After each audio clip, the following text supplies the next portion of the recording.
Hello and welcome to the Deathcast. I am your host, best-selling author Ian Totten. I'd like to thank you for joining me today.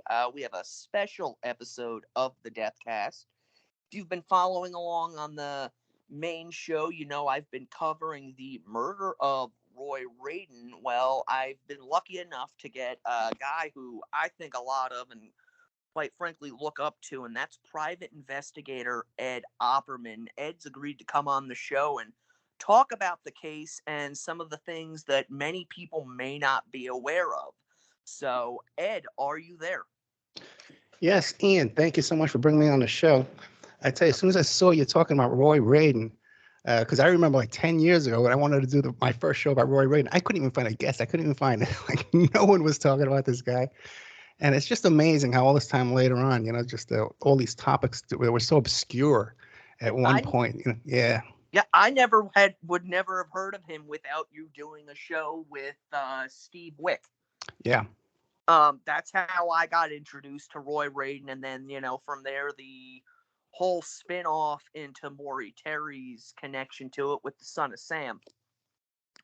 So, for my guests who are unaware of who Ed Opperman is, why don't you quickly let us know who Ed Opperman is? Well, I'm a private investigator and a digital forensic investigator. I host a talk show on the radio 5 nights a week.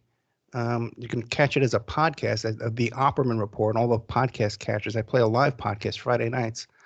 We have a Patreon called the Opperman Report Patreon. And I guess that's about it. Just keeping busy.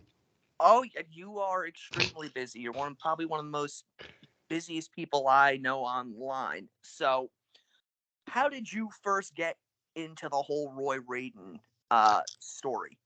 My first exposure to Roy Radin was we had this neighbor. I had a neighbor, okay? And when I first met his girlfriend, she told me she was she told me she was 19, but she was really only 15. And they wound up getting married. I had a huge crush on this girl. Okay, I'll never forget the first day she became my girlfriend later on, years later. Okay? But I'll never forget the first day I laid eyes on her. And at their wedding, which was held in the basement of their house right behind my backyard, they had Tiny Tim come as a guest, along with her friend from California, this other 15-year-old girl I assumed was 19, named Lori LeVay. Mm-hmm. And so Tiny Tim was, singing. I said, "What the hell's Tiny Tim doing here?" And he goes, "Oh yeah, my friend is going on a tour with him. She's going to dance for this tour." And I says, "Okay, well, great, a lot of fun." So we hung out, and at the end of the night, Tiny Tim says, "Well, okay, who takes care of my appearance fee?" But he wanted to get paid. Okay, so we had to chip in, get him a couple $100, whatever it was.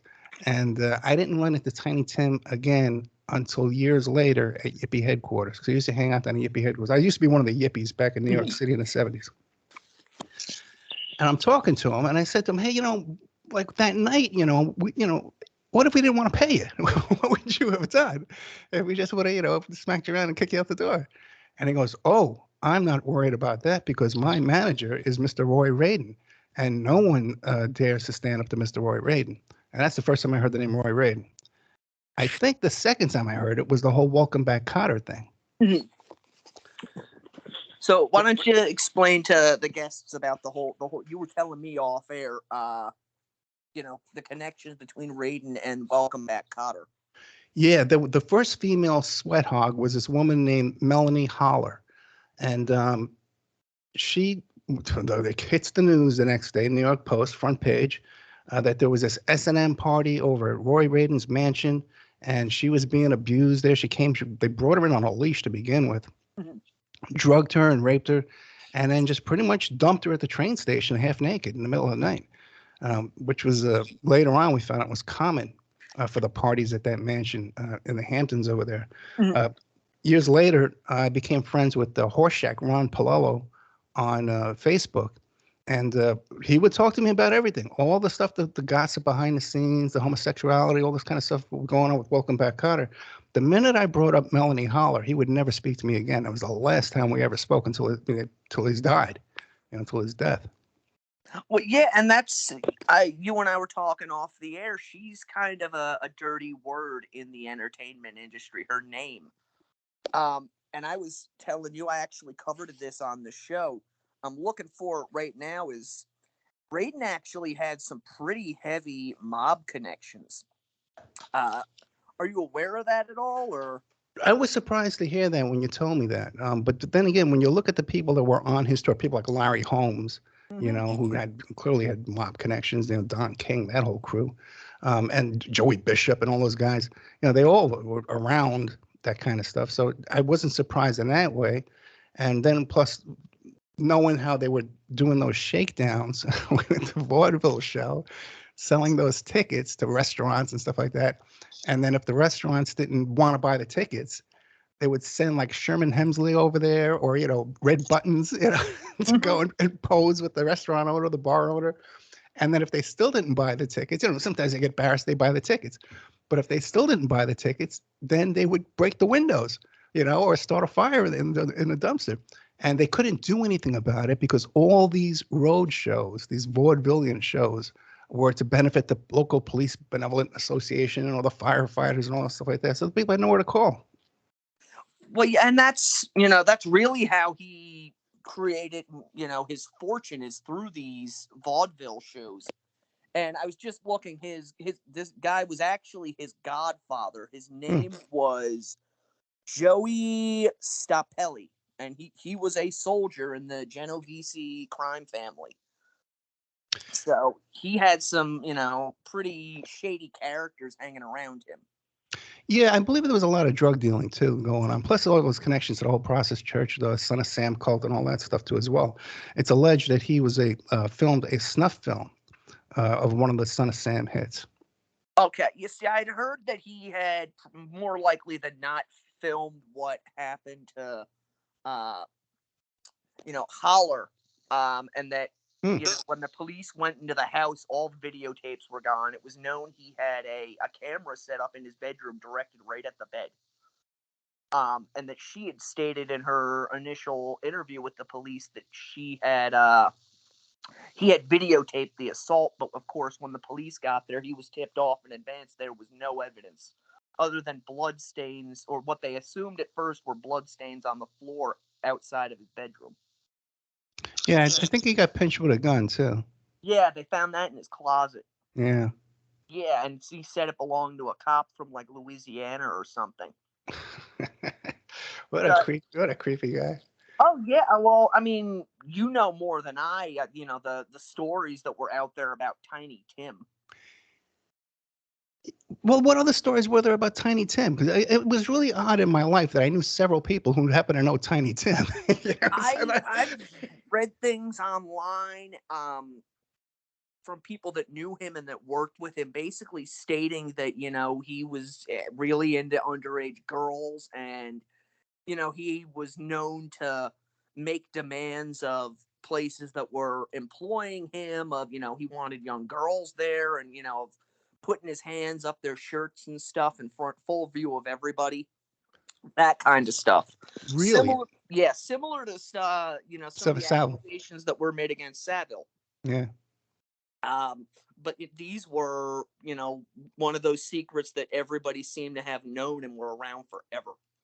Yeah, I wasn't brushed up. I never really did any Googling of Tiny Tim. But I do recall he would dress very oddly. Like he would be wearing like these tuxedo shoes with white socks, and then he would have like a tuxedo jacket with a big heavy sweater underneath it, and all like a sausage, Yeah. bursting from its skin there. Good old Tiny Tim.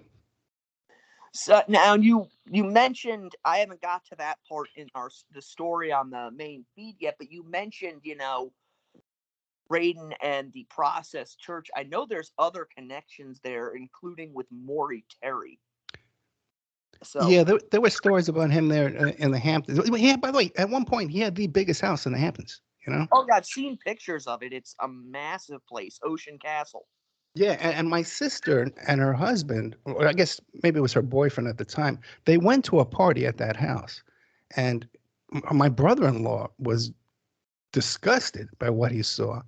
and he was really outraged, talking about all those porn stars and those kids. I Hmm. guess he was talking about teenage kids, and he was pretty much outraged by the whole thing. Well, yeah, that was and continues to be, unfortunately, that lifestyle. People Yeah. don't seem to realize there's a lot of that going on even to this day. Yeah, and there were stories too about that. Like Radin would be walking down the street and with a cape on, with his cane, and his Mhm. fedora hat in the middle of the street. He was a well-known character down there. Well, yeah, it's from just looking up into him, I mean, he was known in the area, but outside of the area, unless you saw one of his shows, nobody really knew about him until the Holler incident occurred. Right, and then even at his death, they just kept describing him as a producer. And I thought he was like a Broadway producer. You Yeah. know? Yeah, I didn't find out until later on it was this weird vaudeville thing. Well, yeah, well, his father had been a Broadway producer during the 20s and 30s, I believe it was. Um, and then he kind of went through a similar situation where he fell on out of favor with everyone, and he was running a bar next to a strip club at the time of his death. Roy Radin? No, Roy Radin's father. Oh, Roy Radin's father. Yeah, Okay, Al very interesting. Radin. Yep. Very interesting. Yeah. And he kind of looked up to his dad. But I mean, you look into the stuff with him, there's a lot of, twisted individuals hanging around with him. Um, but as we were going to talk about, the connections with Maury Terry, uh, Yes. you might probably know more about that than I do, because if I'm not mistaken, Terry found a Bible or something where he was murdered. Right. You know what? Some people try and say that maybe Terry planted that there. I don't believe so. Mhm. Um, very right. Radin, well, he had that meeting with the Laney Jacobs, I believe her name was, right? Yes. Right, who was involved with all these coke dealers and had a relationship with what's his name, Robert Evans. Hmm. They were calling back and forth the whole night of that murder. How Robert Evans skated away from all of that, Yeah. and some of the other stuff that guy was involved in.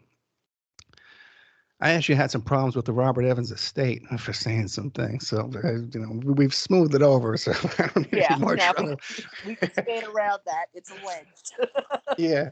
But it's just outrageous, with some of the things that went on there and how he got away with that's hard to believe. Hmm. So and that whole thing about how Damon Wilson from Sanford and Son was acting as Roy Radin's driver and bodyguard the night he was killed. I tried to get him on the show, and we almost got him because Hmm. he wrote a book about how uh, commercials on TV have satanic jingles in them. Hmm. So we're going to get him on the show to talk about that. But then my producer at the time says, "Oh, Ed knows all about the Son of Sam." Yeah, he can't wait to ask you about this. And that was it, man. He just headed for the hills. He wouldn't touch me after that. Well, it's understandable. People don't realize he was tied into Raiden a lot more than they were just friends. Raiden was actually his business manager. Hmm. Um, and they right before Raiden went out with Jacobs, they actually were up in his hotel room snorting coke. Oh, with the Damon Wilson, huh? Yeah, and then Wilson's secretary came to pick him up, and the whole thing, they were going to follow him over to the restaurant, and that never happened. So Wilson, just coked out of his mind, just decided to go to the restaurant and spend $150 on dinner. Hmm. Never thought anything of the fact that he was supposed to be here a while ago. Yeah, that whole story is very strange too. It is strange. Um, you look at he had really weird dynamics. Raiden did with his clients. Some of them loved him, especially those who had heavy drug issues, but the ones who didn't really seem to come to hate him. Yeah, I'm a member of the Roy Radin vaudeville group on Facebook. I'm on that as well. Okay, great. Well, we should probably keep it quiet there, right? And it seems like the comedians didn't like him. Like Hmm. Milton Berle hated him, and those kind of guys. But the musicians did seem to like him. Everybody on that page seems to really like the guy. I know, yeah, it's odd. It's like they only know the public persona. Yeah. Because like you were saying, the comedians hated him because he was ripping them off and running them ragged. Yeah, yeah. But I've seen other. There's another group I'm involved in too with this guys. As a matter of fact, one of the Roy Radin hitman, Bill Manser, Hmm. he was alone. He was the last person alone in the room with Carole King's ex-husband when he died. Hmm. Okay.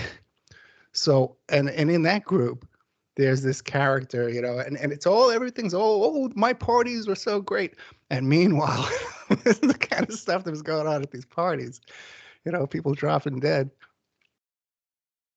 Well, yeah, and I was going to get to Menser.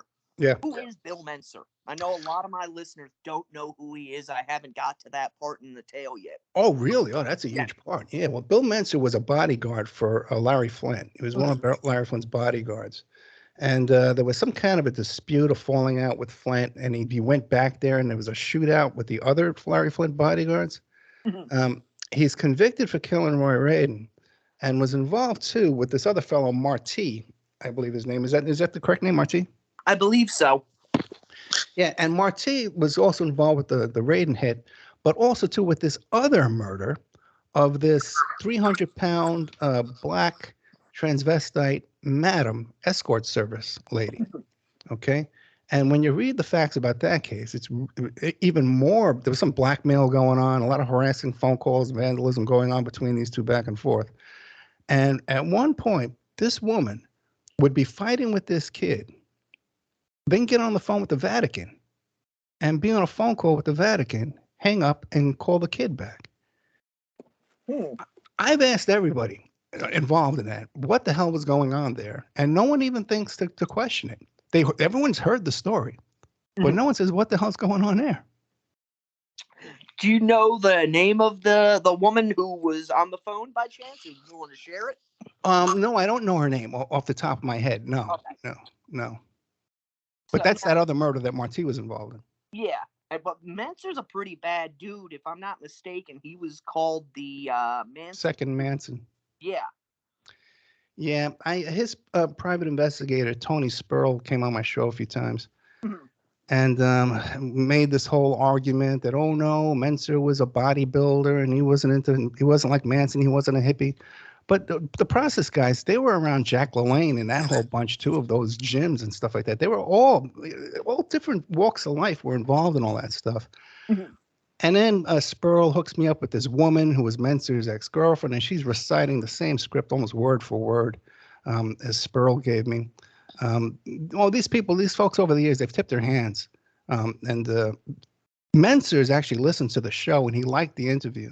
Mhm. And he likes me. He seems to think he has some kind of a deal in the future for a book or something. Yeah. That's yeah. Wasn't he a member of the family at one point? That's what Terry says. And that Yeah. he was involved in Arliss Perry murder, too. Yeah, and the Perry murder is another one of those ones that's been linked, to Yeah. the son of Sam. Correct. I believe Berkowitz mentioned Berkowitz it. himself. Berkowitz Yeah. himself. And yeah, right. It leads back to Arliss Perry. And Arliss Perry's widow, Dr. Perry, Mhm. has been involved in some really bizarre stuff in his life. Counseling the kids from these mass shootings and Mhm. Waco and stuff. Maybe not specifically Waco, but he's involved in some really weird stuff. Did a show with Joe Green Mhm. called "The Devil and Dr. Perry," and he laid it all out there, man. Yeah, my listeners out there, if you're interested in finding that, I know you've got a Spreaker channel that's got everything on there. Yeah, like 4,000 hours. Yeah. Yeah. So, I know yesterday you were telling me some stuff. Let me just look at the messages right now if I can Bill find it. Bill Ryder. Yeah. So who is Bill Ryder? Bill Ryder. There's certain occupations you're not allowed to point out. Okay? It's unlawful to mention what kind of occupations some people have. Gotcha. Right. And there was a big story about that. The guy outed someone in that business and got in trouble for it. So it's alleged that he's in that kind of occupation at one time at least. He was Larry Flint's brother-in-law and also part of his security team. And it was his gun that he claims he loaned to Menser that was used in the murder of Radin. Now, there's a recording that I've heard of a writer talking to someone else, and I guess it was maybe one of them, Menser or Marti, bragging about the murder of Radin, where they says he was shot 13 times on Friday the 13th. Mhm. But I think we found out that that's incorrect, that his death wasn't around a Friday the 13th, and that's just a thing that was said. So who knows with that? I But think it was the 13th, actually. oh, If you I'm think so? Okay, I've always thought that that was some kind of just bravado. But if that's true, that's a big issue. And like you said, Terry went to the murder scene. He says he found a Bible there open to a certain page. Mhm. So there's that. But the thing is, that was Bill Ryder's gun that Yeah. was used to kill him. And Bill Ryder is the one who put the whole case together, taping everybody, and everybody went to jail except Bill Ryder. Mhm. And there's people today that are still afraid of Bill Ryder. Well, it's odd, you've got so many of these people connected into, Larry Flint. Yeah. Nobody ever seems to bring up any of that in conversation. Do you think maybe Radin was in cahoots with him at some point? I'm sure they had some kind of connections. I'm sure they did. Um, you know, there's another interesting story about Bill Ryder. Okay. Because the FBI did a document dump of all their files on Larry Flint. And I have them in my Patreon in the free section. I think it's in the free section on the Opperman Report Patreon. If you go there, you can find it. Mhm. And there's a story about how Larry Flint hired Mitch Werbel, notorious CIA mercenary type guy, Okay. arms dealer, right? To assassinate all. He had a list of characters: Bob Guccione, Hugh Hefner, all these folks he wanted to kill. Mhm. And he wrote a check. He wrote a check, man. Okay. No one denies this, by the way. This is official story. Larry Flint wrote a check to Mitch Rebel to do these murders. Mitch Rebel accepted the check. Okay. People around Larry Flint says, "Oh my God, what are these guys writing a check for a hitman? Let's stop payment on the check." Right? But somehow Flint got upset with Werbel. And the story is, and this is in litigation. There was litigation to this effect where this was testified under oath that Bill Ryder, the brother-in-law, poisoned Mitch Rebel. That's how he had the heart attack and died. Okay. So now, maybe I'm mistaken. You might be able to refresh my memory. Wasn't there at one point a shootout at one of Flint's compounds? Yes. That's what I said. That was a Menser went back after he got fired. There was something in a safe that he wanted to recover. I wish I had this fresh on the top of my head because I've heard this story several times from several different people. Mhm. From because what's his name? Ted Rubenstein used to work for Flint Publications too. And get this. Oh, get this. Flint assigned them, hey, look into this murder of Roy Radin and see what you can find out and come back with it. But they couldn't find anything at the time. It's odd how that happened. Guys who work for him are involved in a murder. We can't find anything. Yeah. And the media likes try and portray him as this, advocate for women's rights and free speech and everything, and then you find out that he wasn't as squeaky clean and pleasant as they try and portray him. Oh no, Larry Flint was up to his neck in blackmail. He has a lot of blackmail dirt on a lot of people, a lot of video, a lot of stuff. Well, and that's kind of that ties into Radin a little bit. He was known to be to videotape a lot of things in his house. Yeah, and same thing with the Manson family, the Tate LaBianca home there, Yeah. videotape and all kinds of stuff. It seems, and I don't, this Hefner too had a catalog of videotapes. I believe Hefner was the one who had the tapes of Ronald Reagan doing some kind of gay porn, and who was the other one? But yeah, Hefner has a lot of stuff. Oh, I know people who have been to the mansion, and they've Mm. told me that it was you basically, if you were a woman and you were brought there, it was strictly to be as party favors to the elite that were at the place, and if you refused, you had a bad night.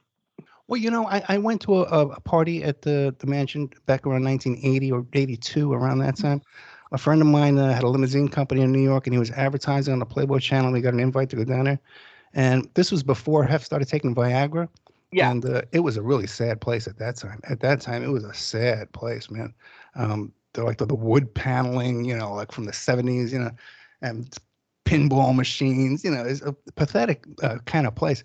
And you go into the bathroom and there'd be like a women's tampons in a bowl, and like dirt, like it wasn't a Yeah. clean place. It wasn't clean. And the girls were like, hey, when are you getting off? When's your shift? Yeah. Like that. Like they were forced to make an appearance. But it was a sad place when I went. I wasn't happy. But again, it was all, guys advertising. Oh yeah, well, it's, the stuff I had heard, was basically from the late '90s, early 2000s. I think it was the grotto. Yeah.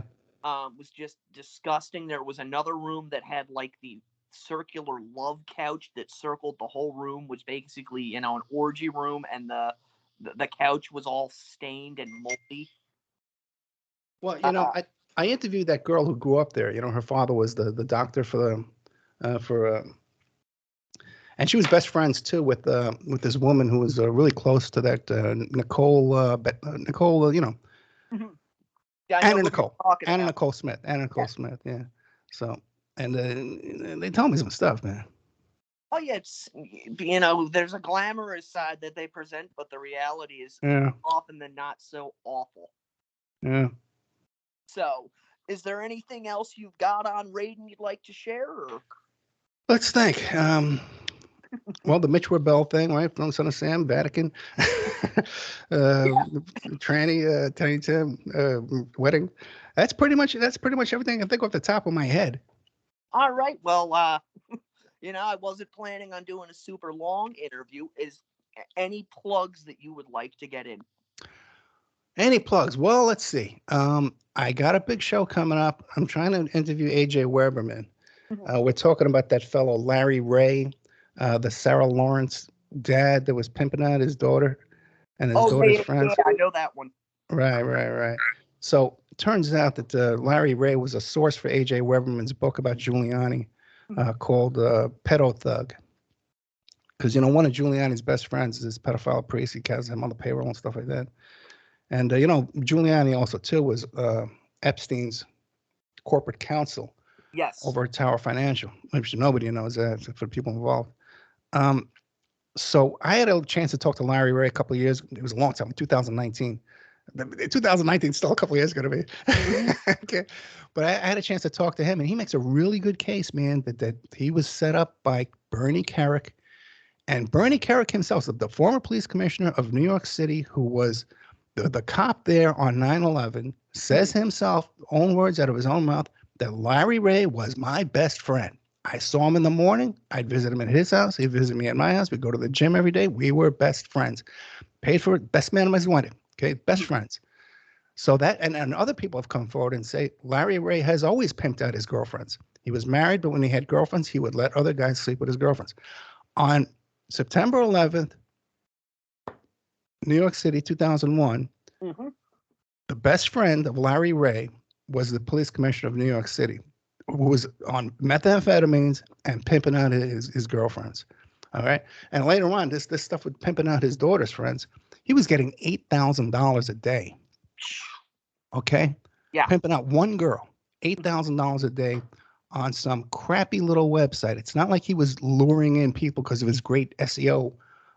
These were people he knew. These were big money clients that he knew that he was pimping out this girl to. So there's a lot more to that story. Yeah. And you brought up a case that I'm fascinated by, and if you want to talk about it for a couple of minutes, the Epstein case, because Oh, yeah. you were the first one on this. I was the first one on this. Yeah, I did the very first radio show on Epstein in 2013. I couldn't even find a guest. I just happened to read a magazine about this guy, and I got lucky. And Robert Morrow was familiar with the content, but even then, we only did an hour with him. I did an hour by myself after that.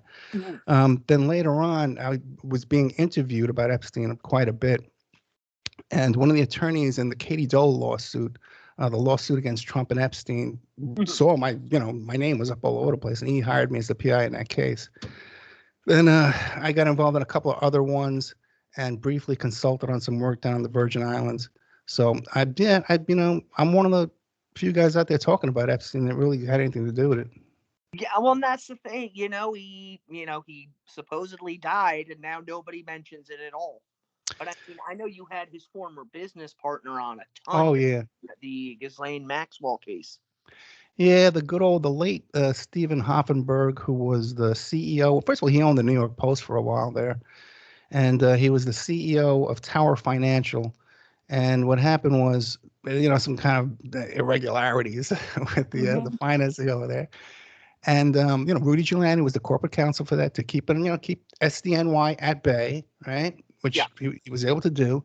But soon as things started hitting the fan, Giuliani, Endyke, Kahn, and Epstein all teamed up on one side, and Mr. Hoffenberg wound up going to prison for 9 years, holding the bag. And Yeah. then when he got out of prison, he was still gnawing at that bone. He was gnawing at that bone for 9 years. He wasn't sitting on his bunk crying. And as soon as he got out, he's the one that initiated all that litigation in the Virgin Islands. And he's an unspoken hero, man, for what he did, getting that case opened up in the Virgin Islands, because a lot of money did pass on to survivors Mhm. from his work. Well, and that's, people don't realize, this case was kicking around for years. Oh, yeah. Um, and I mean, there's stories that, he was released from the school he worked at, I think in New York for improprieties in the 70s or something like that with the students. Yeah, the Dalton School. He got that job through Bill Barr's father, okay, who later on ran interference for him again, too, by firing Berman for the SDNY prosecutor, the head prosecutor over there. And there was going to be a whole mutiny in that whole office. They were all going to quit until they appointed Berman's assistant to take over that department. There was a lot of speculation, too, that those guys, Berkman and Wall, those two lobbyists and weirdos from D.C., that they were involved in that lobby, and they claimed that they were. Mhm. Could never quite confirm that because they're just so full of crap, those two. Yeah. But Epstein had some kind of relationship with one of the girls over there at Dalton, and her father was the one. I forget where he went to, Goldman Sachs or wherever he went to work. I forget what it was. Yeah. Was a big shot over at that brokerage, and that's how he got the job over there, because of his relationship with a teenage kid. Yeah, and that, yeah, no, he was like, supposedly mentoring a bunch of the girls at the school, and, they finally decided that was enough. And he went from the Goldman Sachs to working with Hoffenberg. Yeah, yeah, yeah. You know who sent him over there? That guy Lease. I think it's Patrick Lease, that Mhm. arms dealer, the British arms dealer, they call him. Some kind of another kind of spook. Yeah. That got him the job over there with Hoffenberg. Yeah, and then he went from there, I believe, to Lex Wessner, correct? Right, right, right. And Lex Wexner, he's up to his neck too in all that Ohio State Yeah, I was reading stuff. about that the other night. Yeah, yeah. I got some really good paperwork, some of the court papers up on my Patreon. Plus, I interviewed one of the victims and one of the attorneys in that case, Mhm. Rocky Radcliffe, great guy. But that abuse took place. Well, they try and pin it all, isolate it to this one doctor who was feeling up the athletes, Mhm. and that doctor's office was in the Wexner building. Okay, Okay. that's it. And Wexner's wife is still on the board of trustees for that college right now, where this supposed investigation is going on. But what was they allowed anybody who worked at the school, the groundskeepers, teachers, anybody can go into the boys' locker room and shower with the boys. And this thing turned into a bathhouse where there were oral sex in the hallways and the stalls, and right under what's his name was right there, Mister sleeveless shirt there, with a short sleeve shirt. Mhm. What's his name? Jim Jordan. Yeah. Right there. You got to hear some of the stuff people tell me off the air about this Jim Jordan and his in the steam room there with these guys. Some really, really bizarre behavior went on there.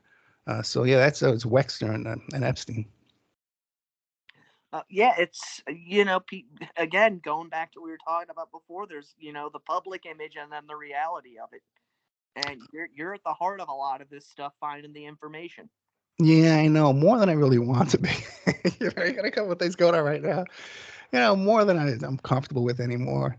Uh, I get that. That's yeah, that's how I am with Saville. People don't understand how much I know about that guy that I don't make public, yeah, or about his alleged victims. I've dug deep into these people. yeah, yeah. I interviewed his great niece, who told about how always. Uncle Jimmy's coming over, and they put her on this little dress, and then they sat her on his lap, and he went to work on her, Yeah. and then right in front of everybody, and then on her 19th, when she was 19 years old, at her engagement party, he showed up again and got her in a corner and molested her again. Yeah, there's so many, inconsistencies with stuff with that story. I mean, like his nephew said that he never did anything. He was the greatest guy in the world, and then he said, "Oh no, he left me in a brothel for gay prostitutes to be preyed on by people." Wow. There was a pedophile ring that I want to say Hissing Sid was involved in. Sidney Cook. You've heard of him, the British pedophile killer? No, I don't think I have. No. Oh yeah, he's like the most infamous in Great Britain. I actually did a show on it that YouTube flagged for targeting people. Oh man, I get that all the time. They got me for bullying. I'm bullying Epstein. I'm bullying what's that guy, Alex Jones? He deserves it. Yeah. What a character he is, man. He deserves it. If I said half the stuff that frickin' that guy says, they'd have my head on a pike outside somebody's house. But speaking of Robert Evans, right, and that whole bunch up there, I got an interesting one for you. Mm-hmm. I do a show about Rodney Acala, the dating game killer, right? Yes. And the guest is telling me about how one of Acala's victims was dropped off in front of Marlon Brando's house with her vagina pointed right at Marlon Brando's door, like across the street. And they all lived in the same neighborhood. Yes. Brando, Evans, and the other Jack Nicholson, Mm-hmm. and all these characters, right? So I do that show, and the whole basis of that show. Oh no, the Rodney Acala. By the way, Rodney Acala too, man. He would pick up these girls and take them back to his mother's house and rape them and abuse them and mutilate them right in his mother's house. Yes. Okay. So it turns out later on, I do a show about John Wayne Gacy with the P.I. Dorsch, and the guy sends me a letter. I mean, he knows where there's more bodies buried. I've seen the letter from the ground penetrating radar company where they said, "Hey, man, we know where the bodies are. The cops will let us dig anywhere else except where those bodies are." Okay. They'll let us dig right next to the bodies, but not where the bodies are. And the whole story with that was that one of the victims found underneath Gacy's house, the mother, they did a DNA test, and it's not the kid that they ID it as, okay? Yes. And then there was this whole thing, too, about a neighbor as his had some 400 names on a pedophile ring, and their names got lost, the whole thing, right? That what always happens. So I get an email saying, "Hey, Ed, this is a picture from Rodney Acala's house of a teenage boy, and look, it's that same kid that you're talking about." Mm-hmm. So the kid went alive, knowing Gacy, turns up missing, and somehow winds up with Rodney Acala. That feeds into my theories that Gacy, along with Dean Corll, was feeding victims to Francis Sheldon. What thing too?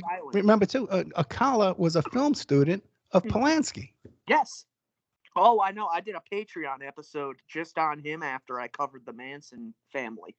Because they like to brush that one under the rug. They sure do, man. And I had a guy, pretty big name director I was friends with on Facebook, go off on my page and then block me because I took issue with, the hell's his name? Quentin Tarantino making excuses for him on Howard Stern. Mm. And I was like, there's no excuse for what he did. Yeah, I know. I see. Even with Woody Allen, I can't forgive these people. I met the woman who was the model. You know what? Mariel Hemingway played that part in that movie Manhattan, where she was the teenage girlfriend of Woody Allen. Yes. I met the real woman. I found her, and she has an interesting story too, because she also worked for Epstein. Mm-hmm. She worked for Woody Allen. She dated Woody Allen. She worked for Epstein. She worked for Robert Evans, and she was the girlfriend of Carlos Castaneda. Mm-hmm. And Carlos Castaneda, that name is ringing a bell, but I cannot pinpoint him. He was like an artist type, cult, yeah, all kind of stuff. And she swore up and down to me, "Ed, I'm not a victim. Ed, I am not a victim." You know, I've had a lot of people tell me that I'm not a victim, Ed. Mhm. I says, dude, we got a great lawsuit. You sure Yeah. you're not a victim? No, no, no, I'm not a victim. Well, it's amazing how many of these people pinball between these Yeah. individuals that have either been, convicted of or accused of various crimes. Uh, and people think that's a normal. There's nothing wrong with that. Yeah, I don't have all these friends, with these kind of allegations and the accusations and convictions. You got well, here you got this guy Bannon, Steve Bannon, Yes. who was very close friends with Epstein, way more close than anybody realized. Um, very close with Epstein. And by the way, too, endorsed my lawsuit against Trump and Epstein when he said, "What? Ask Ivanka. What about your father and that 13-year-old?" So here Mhm. he's a guy. He's friends with the co-defendant. Okay, he gave me an endorsement. But I did that show, Steve Bannon's Porn and Meth House, where I first interviewed a reporter about it, but then I interviewed the fellow who lived in the house after Steve Bannon did. And he found padlocks on the inside of the doors and the windows to keep somebody locked inside.